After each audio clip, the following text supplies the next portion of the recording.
اللہ الرحمن الرحیم۔ میرے بھائیو بزرگوں دوستوں، آج ہم آپ کے لیے ایک بہت ہی پیارا ٹاپک لے کر آئے ہیں اور انشاءاللہ یہ بڑا مزیدار ہونے والی ہے ویڈیو۔ آپ شروع سے لے کے آخر تک دلچسپی سے اسے دیکھنا، آپ انشاءاللہ بہت نالج آپ کو اس سے حاصل ہوگا اور دین کی رغبت انشاءاللہ آپ میں پیدا ہوگی اور آپ کا دل کرے گا کہ ہم اس اسلام پر عمل کریں، اسلام پہ چلیں۔ تو آج کا ہمارا ٹاپک ہے لوح محفوظ اور قلم سے متعلق سوالات ہوں گے، اس کے جوابات ہوں گے۔ لوح محفوظ کی وجہ تسمیہ کیا ہے؟ نمبر 1 سوال یہ ہے۔ نمبر 2 سوال ہے لوح محفوظ کس چیز سے بنی ہوئی ہے اور کہاں ہے؟ تیسرا سوال ہے لوح محفوظ کے جلد اور صفحات اور طرفین کس چیز کے ہیں؟ نمبر 4 سوال ہے لوح محفوظ کی چوڑائی اور لمبائی کتنی ہے؟ نمبر 5 سوال ہے لوح محفوظ کا کلام کس چیز کا ہے؟ نمبر 6 سوال ہے لوح محفوظ کا قلم کس چیز کا ہے اور وہ کہاں ہے؟ نمبر 7 لوح محفوظ کے بیچوں بیچ میں کیا لکھا ہوا ہے؟ نمبر 8 لوح محفوظ میں لکھے ہوئے قرآن کے ہر حرف کی وسعت کتنی ہے؟ نمبر 9 سوال ہے اس قلم کی طوالت کتنی ہے؟ نمبر 10 سوال ہے قلم سے سب سے پہلے کیا لکھا؟ اور نمبر 11 نمبر سوال ہے کہ قلم کے کل کتنے ہیں اور ان سے مسائل عالم کے نظامات کیا ہیں؟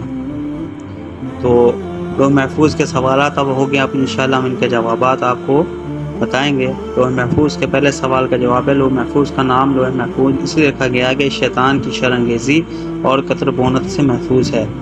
دوسرے سوال کا جواب ہے کہ ابن عباس رضی اللہ تعالیٰ نے فرمایا کہ اللہ تعالیٰ نے لوح محفوظ کو سفید موتی سے بنایا اور وہ 7ویں آسمان کے اوپر معلق ہے۔ تیسرے سوال کا جواب ہے حضرت ابن عباس رضی اللہ عنہ سے مروی ہے کہ لوح محفوظ کی جلد اور صفحے سرخ یاقوت اور اس کے طرفین موتی اور یاقوت ہیں۔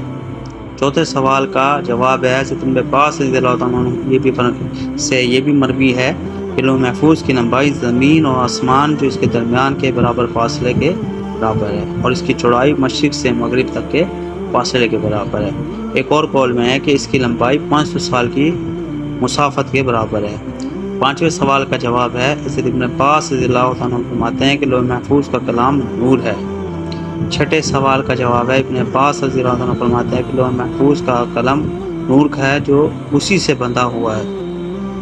اور ایک روایت میں ہے کہ خدا نے قلم کو ایک سفید چمکدار موتی سے پیدا کیا۔ ساتویں سوال کا جواب ہے ابن عباس رضی اللہ عنہ سے روایت ہے کہ لوح محفوظ کے بیچوں بیچ میں یہ الفاظ لکھے ہوئے ہیں لا الہ الا اللہ وحدہ دینہ اسلام محمد عبدہ ورسولہ من آمن باللہ عز وجل وصدق واتبع رسولہ ادخلہ الجنۃ۔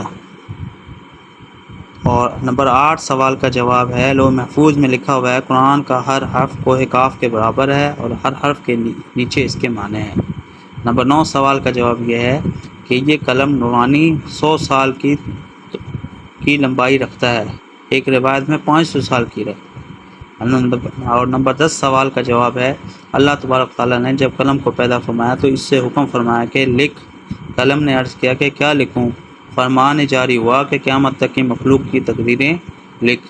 ایک روایت میں ہے کہ سب سے پہلے قلم کو جناب الہی سے بسم اللہ لکھنے کا حکم ہوا۔ اور 11 نمبر سوال کا جواب ہے صاحب مواہب لدین ہی ابن قیم نے نقل کرتے ہیں کہ انہوں نے کہا اقلام 12 ہیں اور مرتبے بھی جدا جدا ہیں، اور سب سے اعلیٰ و اجل اول قلم قدرت ہے، یہی وہ قلم ہے جس سے حق تبارک و تعالیٰ نے جس کی اللہ تعالیٰ نے قسم اٹھائی ہے۔ دوسرا قلم وحی ہے، تیسرا قلم توقیع ہے جو اللہ اور اس کے رسول کی طرف نشان ہے۔ تو میرے پیارے دوستو، یہ آج کی ہم نے جو ویڈیو اور کوشش ہے اس سے یہی ہے کہ ہمارے بھائیوں میں بہنوں میں اسلام کی رغبت پیدا ہو، اسلام کا شوق پیدا ہو، ولولہ پیدا ہو اور ان کا قرآن سے دلچسپی اور اسلام سے دلچسپی پیدا ہو۔ آج ہم قرآن اور اسلام سے ہم دور ہیں، اس لیے ہم دنیا میں بے راہ روی کا شکار ہیں اور ہم بہت پریشان ہیں۔ اور ہماری نجات کس میں؟ ہماری نجات اسی میں ہے جیسے کہ اللہ تعالیٰ فرماتے ہیں نا کہ جس نے دین کو تھام لیا، جس نے اللہ اور اس کے رسول کے طریقوں کو تھام لیا تو وہ دنیا میں بھی کامیاب ہے، آخرت میں بھی کامیاب ہے۔ تو اسی کے لیے کوشش کافی ہے، اگر ویڈیو اچھی لگی ہو تو بھائی اس کو ضرور شیئر کریں اور لائک بھی کریں، سبسکرائب بھی کریں تاکہ آپ کے بھائی کی حوصلہ افزائی اور وہ اس طرح کی اور اچھی اسلامی موضوع پر آپ کے لیے ویڈیو لے کر حاضر ہوں۔